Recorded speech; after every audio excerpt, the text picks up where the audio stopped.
اور ایک واقعہ تو بخاری کے اندر ہے، جب حضرت ابو بکر صدیق رضی اللہ تعالیٰ عنہ نے لشکر اسامہ ابن زید کو جب روانہ کیا، یہ وہ لشکر تھا جس لشکر کی روانگی کا حکم اللہ کے نبی نے اپنی زندگی میں دیا تھا، لیکن پھر اللہ کے رسول صلی اللہ علیہ وسلم کی زندگی زیادہ دن وفا نہیں کر سکے. تو حضرت عمر فاروق نے اس لشکر کو، جس لشکر کو روانہ کرنے کا حکم اللہ کے نبی صلی اللہ علیہ وسلم اپنی زندگی میں دے کر گئے تھے، ابو بکر صدیق نے روانہ کیا. تو اس لشکر کے سالار لشکر کو اور سارے فوجیوں کو جب سواریوں پہ بٹھا دیا تو سالار لشکر سے گفتگو کرتے کرتے حضرت ابو بکر صدیق رضی اللہ تعالیٰ وہ پیدل چل رہے تھے. بخاری شریف کی روایت پڑھیے، حضرت ابو بکر صدیق رضی اللہ تعالیٰ دھیرے دھیرے چل رہے ہیں، دھیرے دھیرے اور پیدل چل رہے ہیں. سالار لشکر اونٹ پر سوار ہے، سواری پر اس کو کچھ نصیحتیں کر رہے ہیں، اس کو کچھ بتلا رہے ہیں کہ جنگ کے اصول، کہ تم ایسا کرنا، ان کو نصیحت کر رہے ہیں. اور نصیحت کرتے کرتے پتہ ہی نہیں چلا کہ مدینہ کب پار ہو گیا، جنگل آ گیا، صحرا میں داخل ہو گئے. صحرا میں تب سالار لشکر نے کہا کہ امیر المومنین غلطی ہو گئی، ہم دیکھ نہیں پائے اور آپ چلتے رہے، شہر ختم ہو گیا اور آپ صحرا میں داخل ہو گئے ہیں. آئیے اب آپ سوار ہو جائیے، ہم اتر جاتے ہیں. حضرت ابو بکر صدیق نے جو جواب دیا وہ بخاری شریف کی حدیث کے اندر درج ہے. حضرت ابو بکر صدیق نے فرمایا تم بیٹھے رہو، میں تمہارے ساتھ پیدل ہی چل رہا ہوں. انی لا احببت خطایا فی سبیل اللہ، میں پسند کرتا ہوں کہ میرے ان قدموں کی نشانات اللہ کے راہ میں لکھے جائیں. میرے قدموں کی یہ چھاپیں، یہ ٹاپیں اللہ کے راہ میں لکھی جائیں. میں پیدل اس لیے چل رہا ہوں کیونکہ میرا پیدل چلنا اللہ کے یہاں، اللہ کے رجسٹر میں ثواب لکھا جائے. اس کو ہمیں اور آپ کو غور کرنا چاہیے. میرے بھائیوں، کتنی چیزوں کی اصلاح ہو، اب معاشرے میں بہت سی چیزیں پھیلی ہوئی ہیں. امام احمد ابن حنبل رحمۃ اللہ علیہ کے پاس ایک عورت آتی ہے، بوڑھی عورت. احمد ابن حنبل رحمۃ اللہ علیہ کے پاس ایک بوڑھی عورت آتی ہے، اور یہ بستی ایسی ہے، میں سمجھتا ہوں کہ انصاری حضرات یہاں تھوڑا سا ہوں گے، وہ اس مثال کو اچھی طریقے سے سمجھ سکتے ہیں کہ وہ بوڑھی عورت جب امام احمد ابن حنبل کے پاس آئی اور کہنے لگی کہ امام محترم ایک مسئلہ پوچھنے آئی ہوں، ذرا غور سے سنیے گا اس مسئلے کی طرف. میں آ رہا ہوں، تھوڑا سا ایک دو چیزیں اور بتا کر میں اپنی جگہ لے لوں گا. میرے بھائیوں، ذرا تصور کیجئے گا کہ حضرت امام احمد ابن حنبل سے اس عورت نے مسئلہ کیا پوچھا.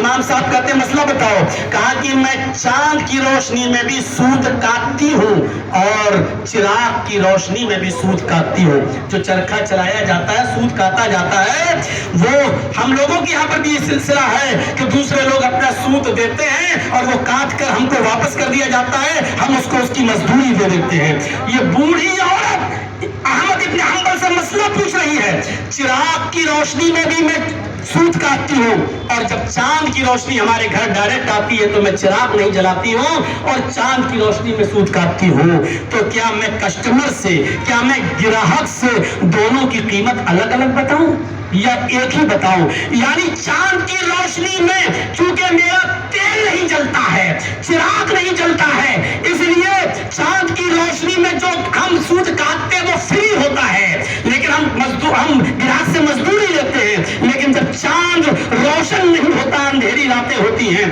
تو ہم چراغ جلاتے ہیں، اس میں ہمارا تیل بھی جلتا ہے. تو کیا میں دونوں کی قیمت الگ الگ بتاؤں یا ایک ہی بتاؤں؟ احمد ابن حنبل فرماتے ہیں میری بہن، تقوی کا تقاضا یہ کہتا ہے کہ تم دونوں کی قیمت الگ الگ بتاؤ، کیونکہ چاند کی روشنی میں جو سود تم کاٹتی ہو اس میں تمہارا تیل نہیں جلتا ہے، اور چراغ کی روشنی میں جو تم سود کاٹتی ہو اس میں تمہارا تیل جلتا ہے. اس لیے ایک قیمت نہ لو، جو چراغ جلا کر جو سود کاٹتی ہے اس کی قیمت تھوڑا سا زیادہ لو، اور چاند کی روشنی میں جو سود کاٹتی ہے اس کی قیمت کچھ کم لو. وہ عورت جزاک اللہ کہہ کر چلی گئی. امام احمد ابن حنبل اپنے رفقا سے پوچھتے روتے ہوئے کہ یہ عورت کون تھی، ذرا پتہ لگاؤ یہ کون ہے. بتایا گیا امام محترم یہ عورت قاضی بشیر صاحب کی بہن ہے. بہت اللہ والے اور نیک، اللہ سے ڈرنے والی شخصیت ہے قاضی بشیر کی، ان کی بہن ہے. ذرا تصور کریں گے آپ، محنت کرنا یہ بھی عبادت ہے. اور اس عبادت کو بھی دیکھیے آپ کیا کہہ رہی ہے، چاند کی روشنی میں اگر ہم سود کاٹتے تو اس کی قیمت اور چراغ کی روشنی میں، یہ کہاں ملے گا ہمیں اور آپ کو یہ چیز ہے تقویٰ؟ کہ ہم نے قیامت کے دن کے لیے کیا تیاری کر رکھی ہے؟ ایک طرف ہماری یہ چیز اور دوسری طرف ہم سماج کے اندر دیکھیں سستی. ہماری نماز ایک ہوتا پڑھ لینا، ایک ہوتا وقت کی پابندی کے ساتھ پڑھنا. دیکھو ابھی کوئی انڈیا آسٹریلیا کا ورلڈ کپ آ جائے سامنے اور 2 اوور باقی رہ جائیں اور عشاء کی اذان کی آواز آ جائے تو کوئی آدمی ہمت نہیں کرے گا اٹھنے کی جلدی، ارے نماز ہم بعد میں پڑھ لیں گے. میرے بھائیوں مستحمت پڑھیے. حضرت انس رضی اللہ تعالیٰ عنہ نے عمر ابن عبدالعزیز سے اختلاف کر لیا تھا. حضرت انس اختلاف کر لیے تھے. حضرت انس مسجد میں آتے تھے، پہلے نماز پڑھتے تھے اور چلے جاتے تھے. لوگوں نے عمر ابن عبدالعزیز سے شکایت کی کہ امیر المومنین حضرت انس آپ کے پیچھے نماز نہیں پڑھتے ہیں. بلایا گیا، حضرت انس حاضر ہوئے. عمر ابن عبدالعزیز نے کہا کیا بات ہے، میں دیکھتا ہوں کبھی تم میرے پیچھے نماز پڑھ لیتے ہو، کبھی پہلے پڑھ کے چلے جاتے ہو، آخر یہ بات کیا ہے؟ حضرت انس نے کہا امیر المومنین میں بغاوت کا عالم بلند نہیں کرنا چاہتا ہوں، آپ